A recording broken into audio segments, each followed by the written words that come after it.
कहानी शुरू होती है सड़कों पर, जहाँ एक मेला लगा हुआ है और एक 14 साल का लड़का जिसका नाम वोल है, वह खुश है जो उसने जमा किया है। अब जब उसके पास वह सब है जो उसे चाहिए, तो उसे रात में सोने के लिए कोई जगह ढूंढनी है। वह एक अनाथ है जो बिना किसी मकसद के इधर उधर घूमता रहता है। जब वह मेले से बाहर निकल रहा होता है, उसकी टक्कर एक बड़े रहस्यमयी आदमी से हो जाती है। वह डर जाता है क्योंकि उसे खतरा महसूस होता है। उसकी अंदर की आवाज सही निकलती है जब वह अंधेरे में जागता है। रोशनी की एक भी किरण नहीं है। उसने कोशिश की हिलने की, लेकिन उसे जल्दी ही पता चलता है कि वह हिल नहीं सकता। उसमें उठने की ताकत नहीं है। उसकी आंखों से आंसू निकलने लगते हैं जब वह सोचता है कि वह इस हालत में कैसे आ गया। उसे बस वह रहस्यमयी आदमी याद है जिससे वह पहले मिला था। उसे याद है कि उस आदमी ने कहा था कि वह काम का लगता है। हमारा लड़का समझ जाता है कि उस आदमी का ही हाथ होगा उसके यहाँ होने में। उसे याद नहीं कि उसने कोई दुश्मन बनाए हैं, तो वह सोचता है कि उस आदमी का कोई मकसद होगा। उसे नहीं पता कितना समय बीत गया है, इसलिए वह अपनी याददाश्त को परखता है। हालांकि वह एक अनाथ था, वह अपनी उम्र, अपना नाम और अपने माँ बाप दोनों के नाम याद कर सकता है। अब तक वह इतने समय से अंधेरे में है कि उसे यह भी नहीं पता कि वह जाग रहा है या नहीं, और वह रोने लगता है। वह डरा हुआ और अकेला है और उसे नहीं पता कि उसे और कितना दर्द सहना पड़ेगा। उसने तो कुछ खाया भी नहीं है। उसे लगता है कि वह या तो भूख से मर जाएगा या पागल हो जाएगा। वह सोचता है कि क्या उस आदमी का प्लान उसे भूख से मारने का था। वह फिर से रोने लगता है क्योंकि उसे लगता है कि उसने ऐसा कुछ नहीं किया जिसके लिए उसे यह सजा मिले। लेकिन अचानक उसे अपने हाथ में कुछ महसूस होता है और उसे यकीन नहीं होता। उसे आखिरकार थोड़ी हरकत महसूस होती है और उसे सांस लेने में भी आसानी हो रही है। उसके शरीर की इंद्रियां वापस आ रही हैं। वह गीली हवा को सूंघ सकता है और ठंडी जमीन को महसूस कर सकता है। इससे वह समझ जाता है कि वह जमीन के नीचे है और थोड़ी दूरी पर उसे पानी की आवाज सुनाई देती है। वह अपने शरीर को हिलाने की ताकत इकट्ठी करने की कोशिश करता है ताकि पानी पी सके। वह अपने शरीर के सुन्न होने से लड़ता है और उस पानी की तरफ रेंगना शुरू करता है जो उसे सुनाई दे रहा है। वह जानता है कि उसे लड़ना होगा जिंदा रहने के लिए। वह अपनी अंदर की ताकत ढूंढता है और रेंगता रहता है। वह आखिरकार एक पत्थर की दीवार तक पहुंचता है जहां से उसे पानी आने की आवाज सुनाई देती है। दीवार से पानी की एक छोटी सी धारा आ रही है और वोल जितना पी सकता है पीता है, लेकिन वह अभी भी अंधेरे में देख नहीं सकता और गलती से एक पत्थर पर अपनी उंगली काट लेता है। हार मानकर वह जमीन पर गिर जाता है और बेहोश हो जाता है। वह जमीन पर लेटे हुए जागता है और किसी की मौजूदगी महसूस करता है। वह आदमी पूछता है कि वह जिंदा रहने के लिए इतनी लड़ाई क्यों कर रहा है। पूछता है कि उसकी जिंदगी में ऐसा क्या खास है जिसके लिए वह इतना संघर्ष कर रहा है, और कहता है कि उसे बस हार मान लेनी चाहिए। वह कहता है कि अगर वह हार मान लेता है तो उसे पाप से मुक्ति मिल जाएगी और उसे शांति मिलेगी। एक बार में सारे दुख खत्म हो जाएंगे। इस बात से वोल सोचने लगता है कि क्या उसे शांति मिलेगी अगर वह सब कुछ छोड़ दे, लेकिन उसे ऐसा नहीं लगता।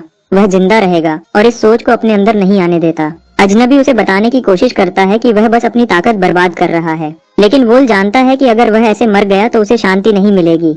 वह उससे बदला लेना चाहता है जिसने बिना किसी वजह के उसके साथ ऐसा किया। हमारा हीरो जिंदा रहने के लिए लड़ने का फैसला करता है और जब उसे अपना बदला मिल जाएगा तो ये सब काबिल ये होगा। वह आदमी पूछता है कि क्या उसे बदला चाहिए और वोल चिल्लाता है हाँ। अजनबी अचानक गायब हो जाता है और वोल समझ नहीं पाया कि यह उसकी खुद की एक भ्रम था। उसकी अंतरात्मा जीत गई क्योंकि हमारे लड़के को बस थोड़े से धक्के की जरूरत थी ताकि वह हार न माने। वह सीधा बैठने में कामयाब होता है और फिर से पत्थर की दीवार के पास जाता है। वह दीवार पर लगी काई को महसूस करता है जो जमीन के नीचे के पानी से है और उसे खाने की कोशिश करता है बिना यह जाने कि वह खाने लायक है या नहीं।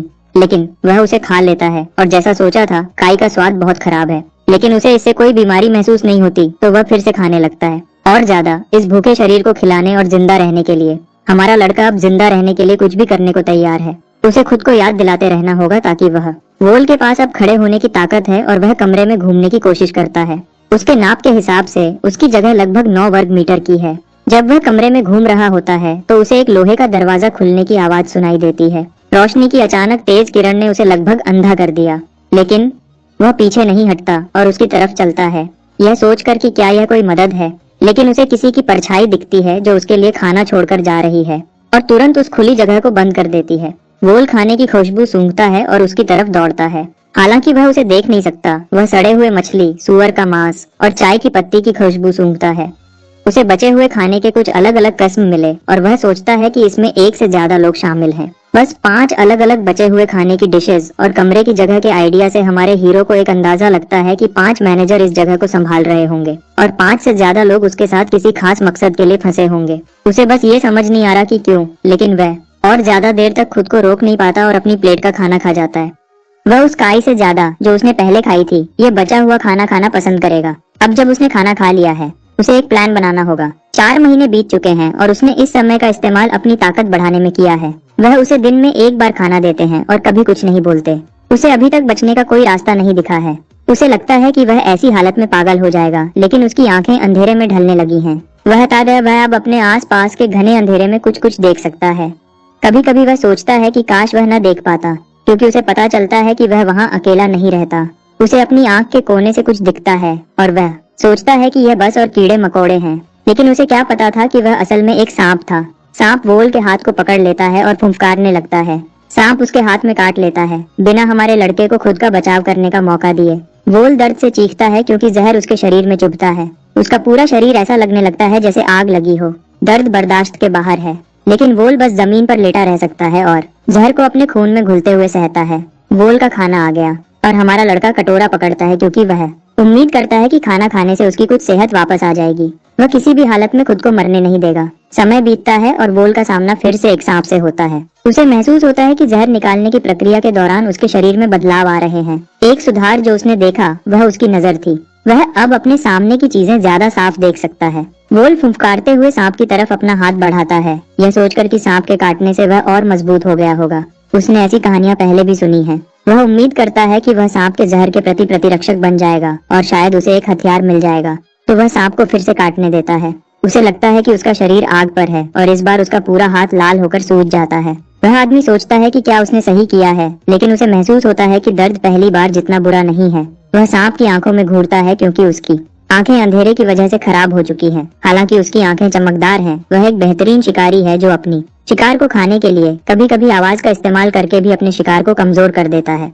हालांकि उन्हें एक बुरा रेंगने वाला जीव माना जाता है, सांप लालची नहीं होते। अपना खाना खत्म करने के बाद वह अपने शिकार को डराकर भगाने की गलती नहीं करते। सांप रेंगता हुआ चला जाता है और उसे जहर से लड़ने की एक नई खासियत दे जाता है। अचानक जमीन हिलने लगती है और वोल को यकीन नहीं होता कि क्या हो रहा है। वह देखता है कि दरवाजा खुल गया है। वह दरवाजे की तरफ दौड़ता है और राहदारी में और कमरे देखता है जो काफी दूर हैं, इसलिए उसने उनसे कभी कोई आवाज नहीं सुनी थी। वह एक कमरे में झांकता है और उसे सड़े हुए मांस की तेज बदबू आती है। वह शरीर को देखता है और सोचता है कि वह आदमी उसकी उम्र का होगा। वह यह भी सोचता है कि क्या दूसरे कमरे में भी ऐसा ही है। वह राहदारी में आगे बढ़ता है और फिर से दरवाजे के सामने आता है। दरवाजे के हैंडल और कुंडियां निकाल दी गई थी, लेकिन वह दरवाजे खोल सकता है। दरवाजे के दूसरी तरफ उसे एक लड़का और एक लड़की दिखते हैं जो अलग अलग लगते हैं। बिना कुछ कहे वह उनके पास से गुजरता है और बाकी कमरों में ढूंढता है। उसे और लाशें दिखती हैं और लड़की आखिरकार उससे मदद मांगती है, वोल से। वह उससे पूछती है कि वह कहाँ से आया है, क्योंकि वह अंधेरे में वोल को देख नहीं पाती। हमारा लड़का अपना परिचय देता है और कहता है कि वह बगल वाले हिस्से में फंसा हुआ है। उसने उनके नाम पूछे। वह कहती है कि उसका नाम येओवोल है और लड़के का नाम सॉन्ग है। वोल को और कुछ जानने की जरूरत नहीं है और वह उन्हें अपने पीछे आने को कहता है। वह कहता है कि शायद ऐसी और भी जगह होंगी और कुछ मीटर आगे जाकर उसे एक और दरवाजा मिलता है। वह उसके पीछे जाने का फैसला करते हैं और उस दरवाजे के दूसरी तरफ लोगों का एक और समूह है। वह सब एक दूसरे को देखकर हैरान है, लेकिन वोल देखता है कि इस हिस्से में कम लोग भूख से मरे हैं। इस हिस्से के लोगों ने खुद अपनी जान ले ली थी। इसके बजाय उसने यह भी देखा कि यहाँ खाने के ज्यादा कटोरियां थीं जहाँ वह था उससे। वोल सोचने की कोशिश करता है कि वह इन हिस्सों के बीच भेदभाव क्यों कर रहे होंगे। ये वोल का ध्यान अपनी तरफ करती है और कहती है कि यह समूह भी उनके आस पास ही फंसा था। वह चलते रहते हैं और जमीन के नीचे एक और जगह पर पहुंचते हैं जहां एक दरवाजा है। वोल दरवाजा खोलता है और वह रोशनी से अंधे हो जाते हैं। पहले उन्हें लगता है कि वह बाहर जाने वाले हैं, लेकिन फिर उन्हें पता चलता है कि वह एक मशाल की रोशनी से अंधे हो रहे हैं। जब उनकी आंखें ढल जाती हैं तो उन्हें यकीन नहीं होता जो वह देखते हैं। ये एक जमीन के नीचे का गांव लगता है। वह उन बनावटों के बीच से चलते हैं और अंदर कोई नहीं दिखता। वोल सोचता है कि यह जल्दी में बनाया गया होगा क्योंकि बनावटें कमजोर हैं। जब वह इस गांव का मकसद समझने की कोशिश करता है, नए ग्रुप की एक लड़की उसे बुलाती है। उसका नाम ली मिन है। वह कहती है कि अब से वह उसकी देखभाल में रहेगी। मिन वोल के पास आती है और पूछती है कि क्या उसकी आंखें हमेशा ऐसी ही रहती हैं। इस गांव में कोई आईना नहीं है, इसलिए वोल समझ नहीं पाता कि वह क्या कह रही है। वह उसे बताती है कि उसकी पुतलियां लाल हैं और वोल को लगता है कि यह सांप के काटने की वजह से होगा। मिन जानना चाहती है कि वोल क्या सोच रहा है, लेकिन वह उसे कुछ नहीं बताता। लेकिन इससे वह बोलने से नहीं रुकती और वोल को बताती है कि वह दूसरों से अलग है। वोल पूछता है कैसे, और लड़की जवाब देती है कि वह सब उलझे हुए हैं और वह इकलौता है जो सोच रहा है। यो बीच में बोलता है और पूछता है कि वह क्या कर रहे हैं। मीन कहती है कि वह बस बातें कर रहे हैं और यो कहता है कि दूसरों ने ग्रुप बनाने का फैसला किया है। यो पूछता है कि क्या वोल उनके साथ रहेगा, लेकिन वोल पक्का नहीं है कि वह अभी किसी के साथ ग्रुप बनाना चाहता है। यो और सॉन्ग बुरा मान जाते हैं, लेकिन वोल कहता है कि अभी उसके लिए सही वक्त नहीं है। उसके पास वोल का फैसला मानने के सिवा कोई और रास्ता नहीं है। दूसरी तरफ मिन ग्रुप में शामिल होने के लिए बेचैन है। लेकिन वोल जानता है कि वह बहुत देर से अकेले हैं, उनका दिमाग सही से काम नहीं कर रहा होगा। वोल चला जाता है और दूर से देखने का फैसला करता है। थोड़ी देर बाद वोल देखता है कि कई ग्रुप बन चुके हैं। एक ग्रुप है जिसमें यो और सॉन्ग लीड करने वाले सदस्य हैं। कैंग एक ग्रुप को लीड कर रहा है। एक और लड़का जुंग भी ग्रुप बना रहा है और योंगसन एक और को लीड कर रहा है। फिर वोल है, एक लड़का जो किसी भी ग्रुप में नहीं है। दूसरे ग्रुप बातें कर रहे हैं और वह वोल से होशियार है। उन्हें लगता है कि उसने अपने सेक्टर में बाकी सबको मार दिया होगा और इसलिए वह ग्रुप में शामिल नहीं होना चाहता। वोल उन लोगों की परवाह नहीं करता और एक दीवार की तरफ चलता है। वह सोचता है कि जमीन के नीचे की यह जगह इतने पहले नहीं बनी होगी। दीवारों पर इतनी काई देखकर लगता है यह जगह पुरानी है, लेकिन इसे फिर से इस्तेमाल किया गया है। ये सिर्फ किसी बहुत अमीर आदमी का काम हो सकता है। अचानक छत में एक छेद खुलता है और सब ऊपर देखते हैं। एक टोकरी छत से नीचे आ रही है। टोकरी जमीन पर पहुंचती है और वह खाने से भरी है। कुछ और लोग तुरंत खाने की कोशिश करते हैं, लेकिन यो सबको रोकती है। वह कहती है कि उन्हें खाना बराबर बांटना चाहिए ताकि सब ग्रुप के मुख्य लोग आगे आकर इसे बराबर बांट सकें, और इससे पहले कि कोई कुछ और बोले। वोल भी कहता है कि उसे उसका हिस्सा चाहिए। वोल अपना हिस्सा लेने के लिए हाथ बढ़ाता है और जुंग उसे रोकता है। जुंग कहता है कि उसकी इजाजत के बिना कोई टोकरी से खाना नहीं ले सकता। उसे पता नहीं था, उसने अभी बहुत बड़ी गलती कर दी है। वोल अपना हाथ पीछे खींचता है और जुंग की आंखें निकाल देता है। उसकी आंखों से खून निकलने लगता है और सब हैरान रह जाते हैं जब वोल जुंग को जमीन पर पटक देता है। वोल जुंग को फिर से कुछ कहने की हिम्मत करता है, लेकिन जुंग सिर्फ दर्द से चीख सकता है। वोल अब पीछे नहीं हट रहा और अपनी उंगलियां और अंदर घुसा देता है। अगर दूसरे वोल से नहीं डरते थे तो अब जरूर डरते हैं। येओ वोल से प्यार से उसे छोड़ने को कहती है और पहले वोल मना करता है, लेकिन येओ नहीं मानती। वादा करती है कि कोई भी उसके खाने के हिस्से को हाथ नहीं लगाएगा। वोल खड़ा होता है और जुंग को घूरता है। वोल अपना खाने का हिस्सा लेता है और चला जाता है। वक्त गुजरता है और वोल अभी भी दूर से देखता रहता है जब वह खाना खा रहा होता है। उसे लगता है कि अभी उनका टेस्ट लिया जा रहा है काम के बच्चों के लिए, और उनका टेस्ट लिया जाता रहेगा जब तक पकड़ने वालों का मकसद पूरा नहीं हो जाता। और अगर ऐसा चलता रहा तो उनमें से बहुत से मर जाएंगे, हमारे हीरो के खिलाफ हो जाएंगे। येओ वोल के पास आती है और पूछती है कि वह कैसा है। वोल जानता है कि उसका यहाँ कोई दोस्त नहीं है, लेकिन येओ को बताता है कि वह उन्हें देख रहा था। वोल जानता है कि येओ दूसरों के लिए कितनी जरूरी है। वह अपने ग्रुप के लिए सबसे ज्यादा खाना जमा करने के बाद सबसे कम खाती है और दूसरे लीडर्स में सबसे अलग दिखती है। येओ हमारे लड़के से पूछती है कि क्या वह अभी भी अपने अंधेरे कमरे में अकेला सोता है। वोल सोता रहा है क्योंकि वह जहर से लड़ने की ताकत बढ़ाने की कोशिश कर रहा है। सांप के काटने अब उसके लिए दर्दनाक नहीं है। जब वह येओ से बात कर रहा होता है, छत खुलती है और उनका खाना आता है, लेकिन जब टोकरी नीचे आती है तो वह सब हैरान हो जाते हैं। उन्हें सिर्फ थोड़ा सा खाना भेजा गया है। यो यकीन नहीं कर पाती, लेकिन ये बिल्कुल वही था जिसका वोल इंतजार कर रहा था। वह अपने मन में सोचता है कि यह शुरू हो गया है। मकनो सान बस एक बच्चा था जो आखिरी सेक्टर से निकल गया था। वह यो के ग्रुप का हिस्सा था और सच कहूँ तो वह ग्रुप में सबसे छोटा था, लेकिन वह हमेशा अपनी जगह बनाए रखता था क्योंकि उसका इरादा बहुत पक्का था। दुख की बात है, मैक मरा हुआ मिला और इससे यो के ग्रुप को बहुत बुरा लगा। सबको नुकसान महसूस हुआ, लेकिन अंदर ही अंदर वह यह एहसास नहीं हटा पाए कि वह इसलिए नहीं बच पाया क्योंकि वह उनमें सबसे कमजोर था। यो और सॉन्ग मैक की मौत का बदला लेने पर अड़े हुए हैं और उनका प्लान एक जैसा है। वोल जानता है कि वह अगले किसी दूसरे ग्रुप के सबसे कमजोर सदस्य को निशाना बना रहे हैं। हालात गर्म हो रहे हैं और खाने की कमी ने एक असली जंग शुरू कर दी है। यंग सैन के ग्रुप का एक सदस्य गायब होने के बाद सब कुछ बिगड़ने लगा। यह बुरा सपना बढ़ता गया क्योंकि हर रात लोग मरे हुए मिलने लगे। पहले येओ के ग्रुप का कोई था, फिर यंग के ग्रुप का था, फिर वह यंगसन के ग्रुप पर वापस आया और कैंग के ग्रुप का कोई। अब कोई किसी पर भरोसा नहीं करता था और हालात थोड़े पागलपन वाले हो रहे थे। लेकिन वोल खाने की कमी को लेकर ज्यादा परेशान नहीं था क्योंकि उसके पास काई का अपना छुपा हुआ स्टॉक था। उसका स्वाद अभी भी उसके लिए थोड़ा अजीब था, लेकिन वह जो कुछ भी करना पड़े इसे पार करने के लिए तैयार था। वोल अपने अंधेरे कमरे में अकेला वक्त बिता रहा था, लेकिन यह अब बदलने वाला है। वह कुछ आवाजें सुनता है जो हॉल में नीचे की तरफ आ रही हैं और उसे लगता है कि कम से कम 4 लोग हैं। वह सिर्फ मजे के लिए घूम नहीं रहे हैं। जुंग और उसका ग्रुप उसे खत्म करने का प्लान बना रहे हैं, इसलिए वोल जल्दी से अंधेरे में छिप जाता है। जुंग सोचता है कि यह बदला लेने का सही वक्त है। वह लड़ाई के बाद 2 लोगों को मार चुका है और अब वह जोश में है और वोल के पीछे जाने को तैयार है। जब वह चल रहे थे, जुंग के ग्रुप के एक सदस्य को अचानक उसके पैर में तेज दर्द हुआ और वह तेजी से नीचे गिर गया जब सांप फिसल कर चला गया। वह सांप का जहर बर्दाश्त नहीं कर पाया और जल्दी मर गया। जुंग घबरा जाता है और वोल को चिल्लाने लगता है। वोल चुपचाप एक लड़के के पास पीछे से आता है और उसे गले से पकड़ लेता है। जुंग का गुस्सा और बढ़ गया है और वह वोल को तुरंत अपने दोस्त को छोड़ने का हुक्म देता है। वोल एक पल के लिए सोचता है कि क्या उसकी जान लेना सही रहेगा, लेकिन फिर वह उसकी गर्दन तोड़ देता है। वोल ने जुंग के सब लोगों को मार दिया है और अब जुंग उस पर हमला करता है, लेकिन हर बार जब वह मारने की कोशिश करता है वह चूक जाता है और आखिर में वोल उसकी नजर से गायब हो जाता है। वोल उसके पीछे से आता है और कहता है कि वह इस बार सिर्फ एक आंख नहीं लेगा। जुंग थोड़ा घबराकर पीछे हटता है लेकिन वोल से रुकने को कहता है। वह वोल से बात करने की कोशिश करता है और साथ मिलकर काम करने का ऑफर देता है। ये पूरी हालत वोल को हैरान कर देती है, लेकिन जुंग सोचता है कि वोल उसके बिना ज्यादा देर नहीं टिक पाएगा। जुंग समझ जाता है कि वोल को उसका ऑफर पसंद नहीं आया और जल्दी से बात बदल देता है कि वह उसका नौकर बनेगा। वोल और पास आता है, जोर देकर कहता है कि वह उस पर भरोसा नहीं कर सकता। जंग आखिरी बार अपना बचाव करने की कोशिश करता है, लेकिन वोल नहीं मानता। वह नीचे बैठता है और जंग पर एक जबरदस्त अपरकट मारता है, फिर उसे गले से पकड़ लेता है जब तक वह बेहोश नहीं हो जाता। वोल अपने आप से बड़बड़ाते हुए कहता है कि उसने जंग की जान ले ली क्योंकि वह अभी भी सोचता है कि वह बहुत कमजोर है। वोल की जंग के साथ टक्कर के बाद ग्रुप बिखर गया।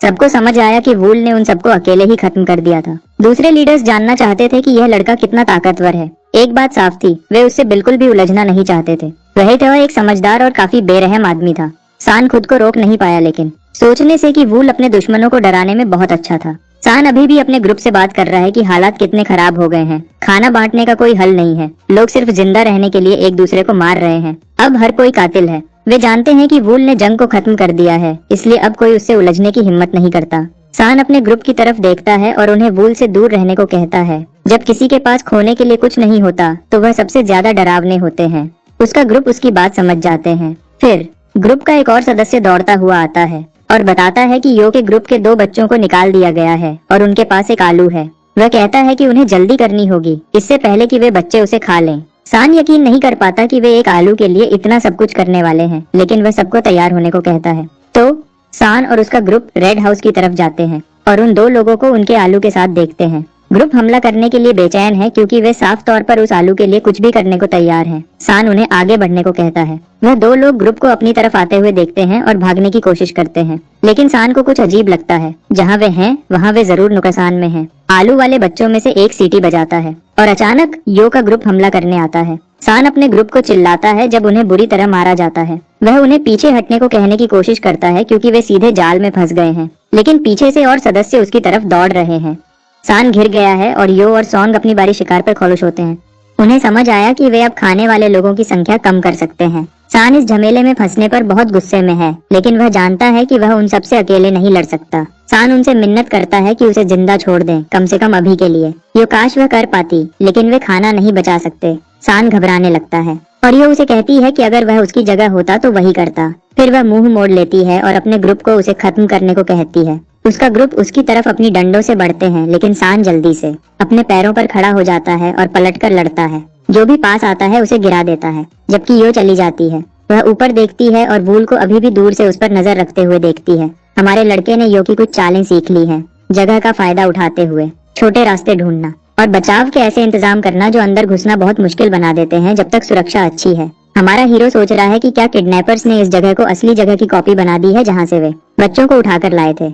लगता है वे बच्चों को इस नई जगह का आदी बना रहे हैं, जबकि वे जिंदगी और मौत की लड़ाई में फंसे हुए हैं। वूल सोचता है कि हो सकता है एक दिन वह इनका इस्तेमाल ऐसी ही किसी जगह पर करें, और अगर ऐसा कोई बड़ा घर है तो वह शायद किसी ताकतवर फैमिली या किसी बड़े आदमी का होगा। नतीजे बहुत बड़े होंगे अगर वे इस जगह पर लापरवाही से हमला करते हैं। वूल नतीजा निकालता है कि इसलिए वे उनका इस्तेमाल कर रहे हैं। वे ऐसे औजार हैं जिन्हें एक बार इस्तेमाल करके फेंक दिया जाता है। उन्हें नरक में डाल दिया गया था और उनकी फितरत को मिटा दिया गया है।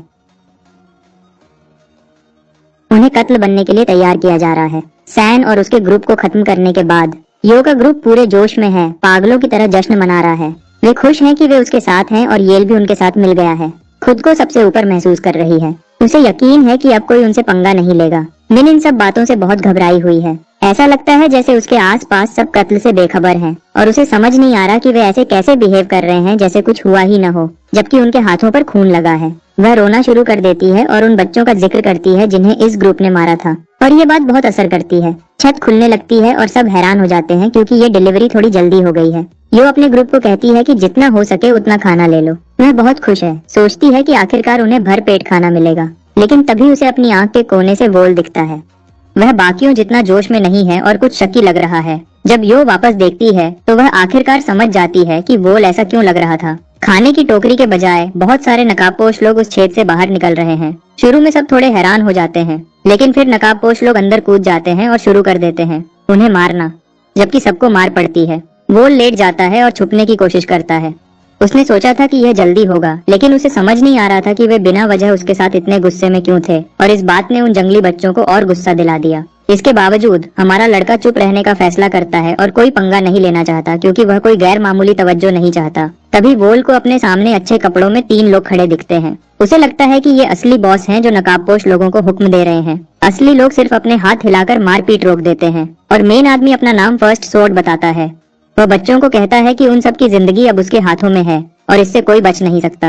यो के ग्रुप का एक मेंबर ऐतराज करने की कोशिश करता है और तुरंत उसका सर काट दिया जाता है। सब बच्चे अपनी आंखों के सामने खून के छींटे देखकर हैरान हो जाते हैं। पहली तलवार चेतावनी देता है कि अगर किसी ने उसकी इजाजत के बिना कुछ बोला तो उन्हें बहुत बड़ी मुश्किल का सामना करना पड़ेगा। वोल समझ जाता है कि अब चीजें बदलने वाली हैं। बाद में असली लोग गांव में चुपके से मिल रहे हैं।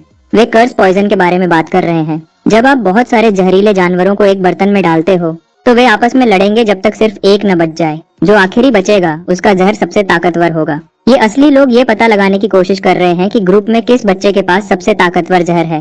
फर्स्ट स्वॉर्ड हैरान है कि किस बच्चे पर नजर रखनी चाहिए, और सेकंड स्वॉर्ड बीच में बोलता है कि वह यो है। उसका सबसे बड़ा ग्रुप है और वह लोगों को अपनी तरफ करना जानती है। अगर उन्होंने उसकी हिम्मत नहीं तोड़ी तो वह बाद में और बड़ी मुश्किल बनेगी। फर्स्ट स्वॉर्ड जोर दे रहा है कि यो पर खास ध्यान दिया जाए।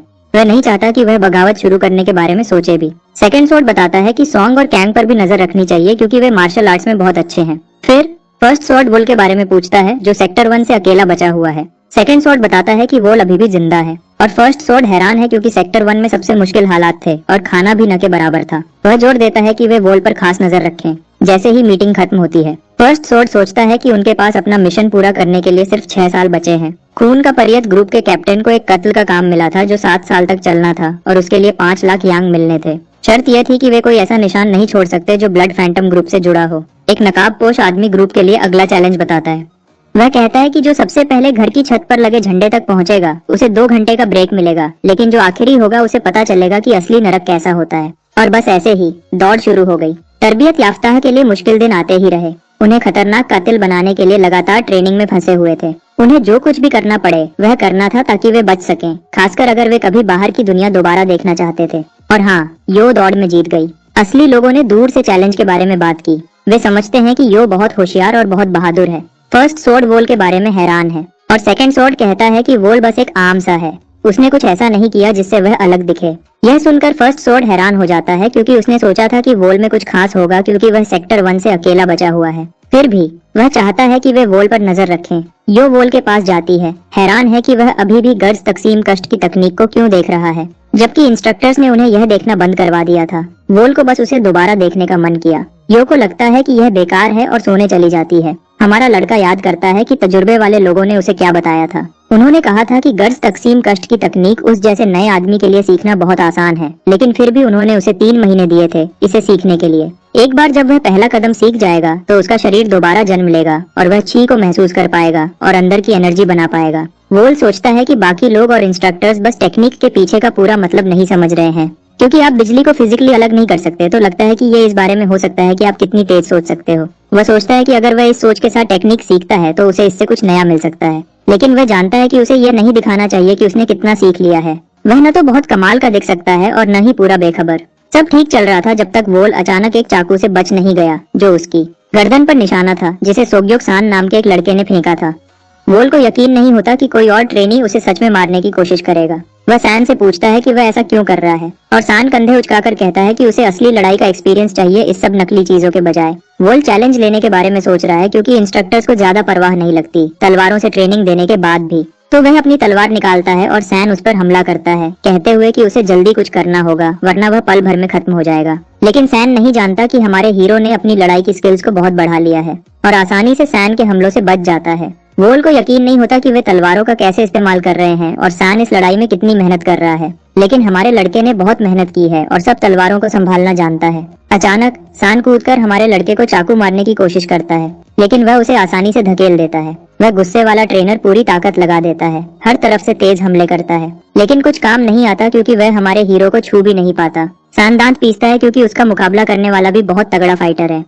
वह पीछे हटने से मना कर देता है और वोल को लड़ाई में शामिल होने को कहता है, और सच में वोल भी तंग आ गया है। वोल भी लड़ना शुरू कर देता है और इंस्ट्रक्टर हैरान लगता है, लेकिन सैन चाहता है कि वोल अपनी पूरी ताकत लगा दे। तो अब वोल के पास कोई और रास्ता नहीं है। वह अपना चाकू छोड़ देता है और सान की छाती पर एक तगड़ी लात मारता है। जब ये दोनों लड़ रहे हैं तब फर्स्ट सोर्ड सेकंड सोर्ड के साथ बात कर रहा है कि ग्रुप कितना आगे बढ़ गया है। सेकंड सोर्ड सोचता है कि उन्हें 7 के बजाय सिर्फ 5 साल लगेंगे। फिर भी फर्स्ट सोर्ड दुखी है कि उसका साथी उनके टारगेट को कम समझ रहा है। ये टारगेट पूरे सिचुआन में सबसे ज्यादा टैलेंट वाला आदमी है। फर्स्ट सोर्ड चाहता है कि उनके ट्रेनीज को और ज्यादा जोर लगाया जाए, वरना वे अपने मेन दुश्मन के सामने खड़े नहीं हो पाएंगे, जो उन्हें गलती करने पर खत्म कर देगा। गलती, यही वजह है कि वे इन बच्चों का इस्तेमाल कर रहे हैं जो उनके कत्ल के टारगेट से कोई लेना देना नहीं था। फर्स्ट सोर्ड सुझाव देता है कि इन बच्चों को खतरनाक कत्ल की टेक्निक्स सीखने के लिए मजबूर किया जाए, भले ही उनमें से ज्यादातर ट्रेनिंग के दौरान मर जाएं। लड़ाई में अपने दुश्मन पर पूरा हावी हो रहा है। वह उस लड़के का हाथ तोड़ देता है और वह बच्चा रोते हुए गिर जाता है। सब घबराहट में है, यह देखने के लिए कि वोल अब क्या करेगा, लेकिन वह बस वहीं खड़ा रहता है और हिलता नहीं। एक नकाबपोश आदमी वोल के पास जाता है और पूछता है कि क्या उसने ही यह किया था। वोल हाँ कहता है और अचानक उसकी गर्दन पर एक तलवार आ जाती है। उसने तलवार को निकलते हुए देखा भी नहीं था और वह हैरान था कि वह आदमी कितनी तेज चला। वोल घबरा रहा है, सोच रहा है कि उसने शायद कुछ गलती कर दी है। वह पीछे नहीं हट सकता क्योंकि इन नकाबपोश लोगों के लिए वह बस एक मोहरा है जिसे चोट पहुंचाने से वे 2 बार सोचेंगे भी नहीं। नकाबपोश आदमी अपनी तलवार वापस खींच लेता है और कहता है कि एक कातिल को कभी कोई सबूत नहीं छोड़ना चाहिए, चाहे कुछ भी हो। ऐसे हाथ तोड़ना बस ये बता देता है कि आप कौन हो। वह चाहता है कि वोल अगली बार के लिए यह याद रखे। वोल चैन की सांस लेता है जैसे ही नकाबपोश आदमी चला जाता है। 6 साल बाद एक नकाबपोश आदमी गांव में घूम रहा है। उन ट्रेनीज को ढूंढने की कोशिश कर रहा है जिन्हें उससे छुपना था। उसे एक दिखता है और उसे कहता है कि अगर यह असली होता तो वह खत्म हो जाता। फिर वह और ढूंढता रहता है। ट्रेनर समझता है कि एक नए कत्ल की कछुआ ब्रीडिंग टेक्निक को छुपाना मुश्किल है, चाहे कोई कितना भी सोचे कि वह जानता है। यह टेक्निक लोगों को घुल मिल जाने में मदद करती है, लेकिन ये अक्सर साफ दिख जाती है। वह तुरंत एक और मौजूदगी को महसूस करता है, जो एक और फेल टेस्ट का निशान है। वह चलता रहता है, इस इलाके में आखिरी आदमी को ढूंढने की कोशिश करता है। नकाबपोश आदमी आसपास देखता है, लेकिन कोई नहीं दिखता। वह सोचने लगता है कि शायद किसी ने गलती कर दी है और कहा है कि इस टेस्ट में एक एक्स्ट्रा आदमी था। वह आवाज लगाता है कि अगर कोई अभी भी वहाँ है तो वह दिखे, और उसकी हैरानी के लिए वोल बिल्कुल उसके बगल में है, सबके सामने छुपा हुआ। नकाबपोश आदमी को यकीन नहीं होता कि उसने उसे कैसे नहीं देखा। वोल ने वह टेस्ट पूरी तरह से पास कर लिया और ब्रेक मांगा। उसे इजाजत मिल जाती है, लेकिन ट्रेनर को अभी भी यकीन नहीं होता। वोल घर वापस आता है और सैन और बाकियों से मिलता है। सैन उसे देखकर बहुत खुश होता है और पूछता है कि वह क्या कर रहा है। वोल सैन के सब गा देता है,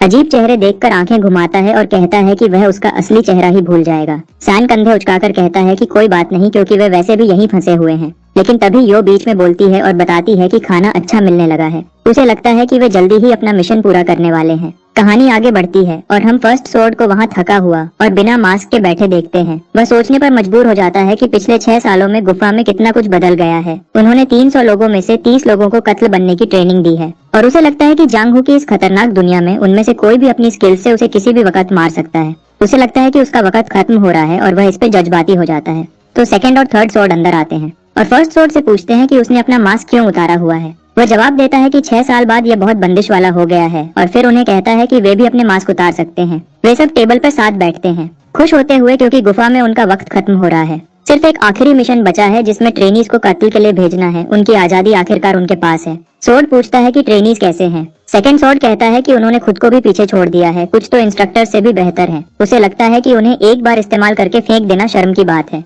लेकिन फर्स्ट सोर्ड जोर देता है कि उन्हें ऐसा करना ही पड़ेगा। मिशन ऐसे ही बनाया गया है। वह आखिरी स्टेज शुरू करने के लिए तैयार है और 3 जर्नल्स टेबल पर रखता है। वे ट्रेनीज को बुलाते हैं और उसे समझाते हैं। उनमें से 3 लोग एक मार्शल आर्ट टेक्निक सीखेंगे और बाकी 27 लोगों को उन तीनों को खत्म करना होगा जिन्होंने ये सीखा है। ग्रुप में एक भारी माहौल है। सब लोग धीरे धीरे गुस्सा कर रहे हैं कि ये कितना गलत है कि उन्हें फिर से आपस में लड़ना पड़ेगा। मास्क पहने हुए लोग कहते हैं कि ये आखिरी ट्रेनिंग सेशन है और जब ये खत्म हो जाएगा तो वह उन्हें इस जगह से जाने से पहले और परेशान नहीं करेंगे। सब लोग सोचने लगे हैं कि क्या ये सच है। यो सोचता है कि शायद ये इतना आसान होगा कि उन तीनों को आजादी के लिए छोड़ दिया जाएगा, जबकि वोल अपनी अगली चाल के बारे में सोच रहा है। अगर तुम वह मार्शल आर्ट सीखते हो तो याद रखना कि तुम दूसरों का निशाना बन जाओगे और जो टेक्निक्स तुम सीखोगे वह शायद उन सबसे बहुत ज्यादा पेशगी होंगी जो तुम्हें पहले से आती हैं। वोल आगे आता है और पहले खुद को पेश करता है। साफ दिख रहा है कि वह लालची हो रहा है। यो को यकीन नहीं होता और वह वोल से पूछता है कि क्या वह बलि का बकरा बनना चाहता है। वोल जवाब देता है, कहता है कि वक्त ही बताएगा कि वह बलि का बकरा बनता है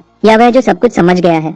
एक लड़की उसे होशियार रहने को कहती है क्योंकि अब वह सबका मेन टारगेट है। जैसे जैसे वक्त गुजरता है हमने देखा कि दूसरा शख्स जो मार्शल फैनॉन सीखना चाहता था वह भी नीचे गिर जाता है। जब वोल ने चैलेंज लेने का फैसला किया तो कोई और आगे नहीं आया, इसलिए ग्रुप को पर्चियां निकालनी पड़ी। सॉन्ग को बहुत बुरा लगता है जो उसने अभी किया, लेकिन उसके पास कोई और रास्ता नहीं था। वॉल उन तीनों में से आखिरी था जो सब कुछ समझ गया था। सॉन्ग ग्रुप में वापस आता है और मिन वॉल के बारे में पूछती है। उन्हें उसे देखे हुए काफी देर हो गई है और वह जानना चाहते हैं कि क्या वह भाग पाया। ये थोड़ी परेशान है और बताती है कि उसने वोल को आखिरी बार कुछ दिन पहले देखा था जब वह ट्रेनिंग कर रहे थे। उनकी ट्रेनिंग काफी मुश्किल थी और येओ को लगा था कि उसे पता चल गया है कि उनका आखिरी दुश्मन कितना ताकतवर होगा। सैम सोचता है कि वोल से निपटने के बजाय इंस्ट्रक्टर्स को ही खत्म करना ज्यादा आसान होगा। सॉन्ग इस बात से सहमत है, लेकिन उसे लगता है कि असली लोगों ने उन पर कोई पाबंदी लगा रखी होगी। यो कहती है कि वह पाबंदियों से बाद में निपट सकते हैं और पहले वोल को ढूंढने पर ध्यान देना चाहिए। वह आखिरकार गुफा से निकलते हैं और पूरे वक्त वोल उन पर नजर रखे हुए था। उसे हैरानी होती है यह सुनकर कि उन्होंने उसके बजाय इंस्ट्रक्टर्स के पीछे जाने का सोचा। वॉल को एहसास होता है कि